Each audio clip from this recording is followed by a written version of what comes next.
Welcome to the deep dive. Today, we're getting into something that, well, I think trips up a lot of English learners. Oh, yeah. What's that? It's that mental clutter, the overthinking that just freezes you when you try to speak. Ah, right. That feeling. I know it well. We've got a really interesting source for this, a transcript from an Easy English Talk YouTube video. It's called Talk English Without Thinking. Right, with Jason and Julia. Good stuff. Exactly. And our mission today really is to pull out the practical, actionable bits from their chat.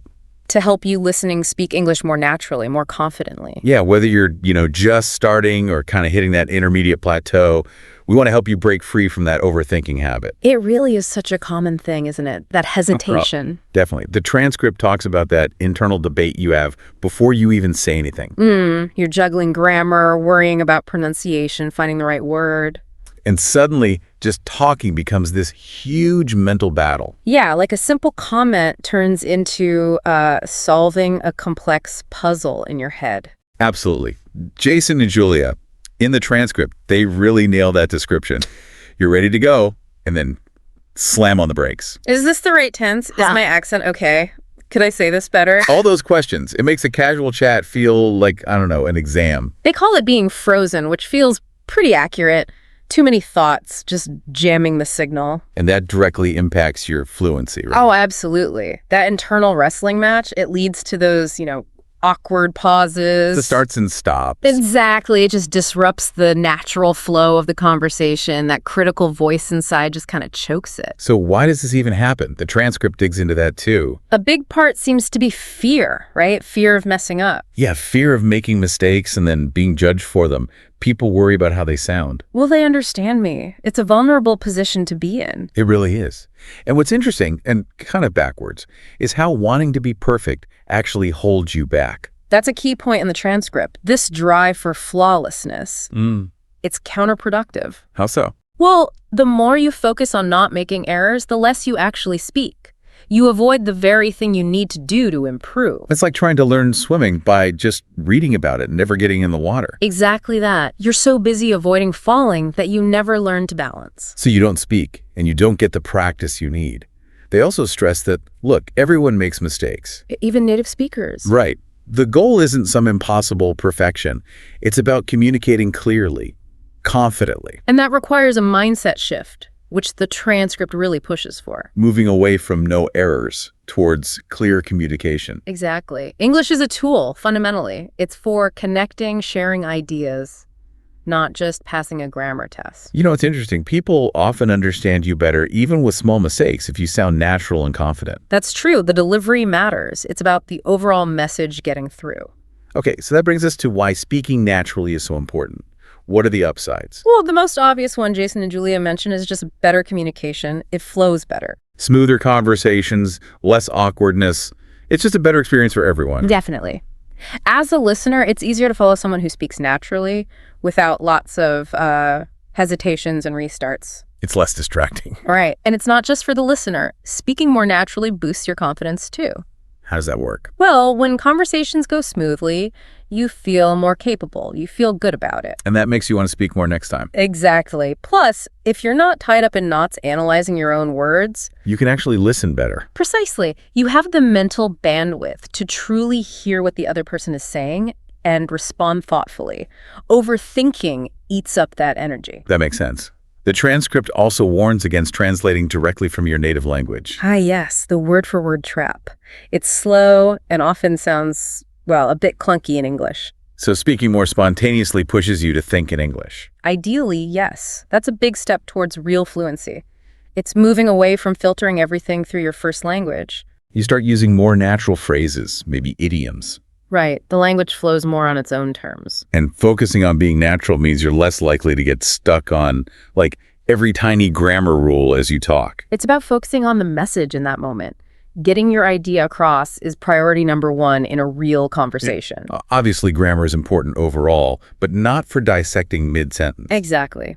The foundation matters, but during the chat, connection and meaning take precedence. Jason and Julia also mentioned it creates a more relaxed vibe. Yeah, if everyone's trying to be absolutely perfect, it can feel tense, almost like a performance. Whereas natural speech, even with tiny imperfections, feels more human, approachable. Mm-hmm. And that helps build rapport. English becomes a tool for connection, not a barrier or a test. Makes it more enjoyable too. And kind of going back to the video title, it helps you sound more like a native speaker. Not necessarily erasing your accent, which isn't the goal. No, but avoiding those long gaps between words, getting a more natural rhythm. Capturing that cadence, the intonation patterns, it makes you easier to understand and follow without needing to sound like someone else. Okay, so we get why natural speaking is good. But what are those specific mental hurdles?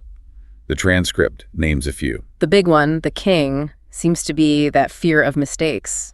Again, It can be totally paralyzing for some people, right?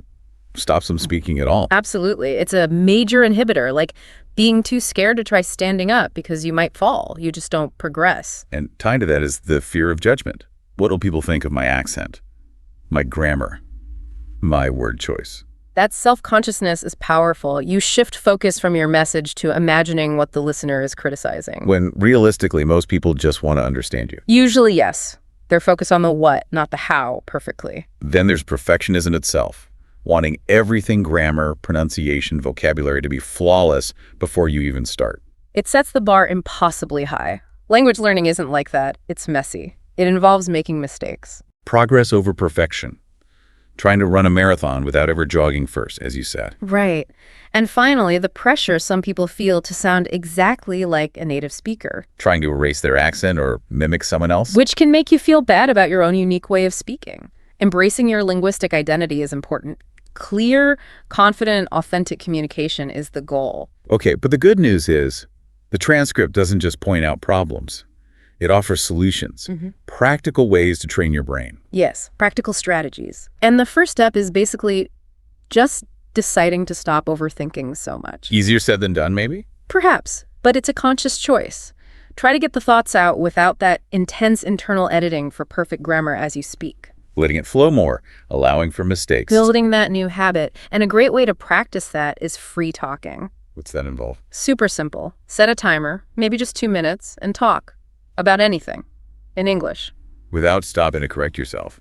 Exactly. Don't worry about mistakes or perfect sentences. Just keep talking. Get comfortable with the act of continuous speech. Builds confidence and makes you use the English you already know in real time. Right.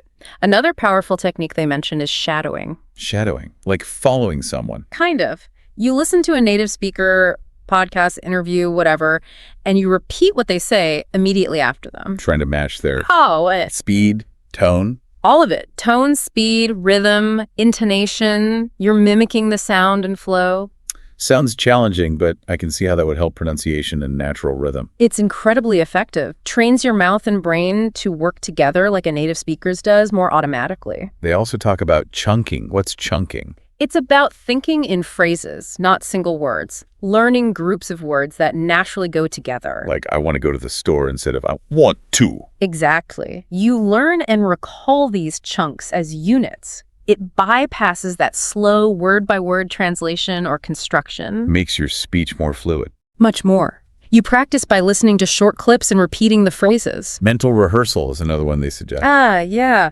Basically practicing conversations in your head beforehand. Especially if you know you've got, say, a meeting or a specific situation coming up. Right. Running through possible things to say, potential responses.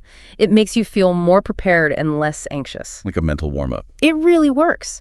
And then, crucially, they stress just doing it, having real conversations. Getting out there and talking to people, even small talk. Absolutely. Participating actively is where it all comes together. It's essential for building that spontaneous speaking skill. That's where the rubber meets the road, so to speak. Precisely. It provides immediate feedback and the dynamic environment you need to improve. And the key with all these free talking, shadowing, chunking, real chats is consistency, right? Consistency is everything. Doesn't have to be hours a day. Short, regular practice sessions reinforce those neural pathways. Make speaking feel more automatic over time, less effortful. That's the goal. Now, beyond those specific exercises, the transcript also talks about weaving practice into just everyday life. Yeah, making it part of your routine, like narrating your own actions. In English. Out loud or in your head. Either works. As you make breakfast, okay, I'm getting the milk out. Now I'm pouring the cereal. Sounds simple, but I guess it connects actions directly with English words. low pressure. Exactly. Makes those connections more automatic. Another one is describing what you see around you. On the bus, in the park, just look around and describe it in English. Yep. There's a dog chasing a ball. That building is quite tall. Builds vocabulary and descriptive skills. Again, low stakes practice.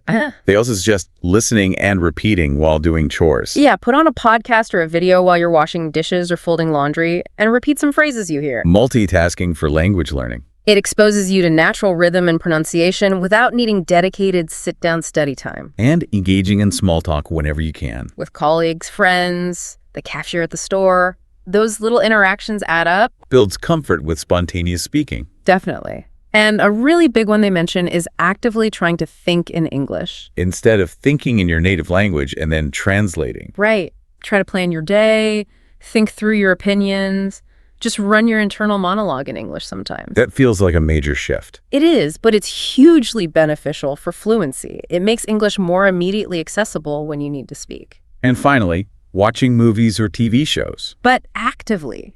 Pausing, repeating dialogue, trying to mimic the expressions and the tone. Makes it more fun, and you pick up on natural, informal speech. Nuances, contractions, how emotion sounds in English. It's great immersion. So pulling it all together, the transcript really lays out the benefits of getting past that overthinking stage. Big time. The most obvious is increased fluency, smoother speech, less hesitation. And that improved fluency feeds right into more confidence. Absolutely. They're directly linked. You speak better, you feel better about your speaking, which encourages you to speak more. It's a positive cycle. You can also react faster in conversations. Which is crucial in real life, right? You don't always have time to plan the perfect sentence. And we mentioned this before, but less overthinking means better listening. You free up that mental energy to actually focus on understanding the other person, the nuances, the flow. Which in turn helps you respond better. It all connects. Better listening, better responding, more natural conversation. Plus, speaking naturally just helps you connect better with people. Yeah, you sound more expressive, more authentic. People tend to respond well to that. Less stiffness. And honestly, it just makes talking in English more enjoyable, doesn't it? Absolutely. Less worry, less stress about perfection, more focus on actual communication and connection. Which keeps you motivated to keep learning and practicing. That enjoyment factor is key for the long haul. Okay, so wrapping up this deep dive, the core message from that Easy English Talk transcript seems pretty clear. It really boils down to a few key things. First, shift your focus. From perfect grammar to clear, natural communication. Right. Then recognize and challenge those mental blocks, the fear, the perfectionism. And consistently use those practical techniques. Free talking, shadowing, chunking.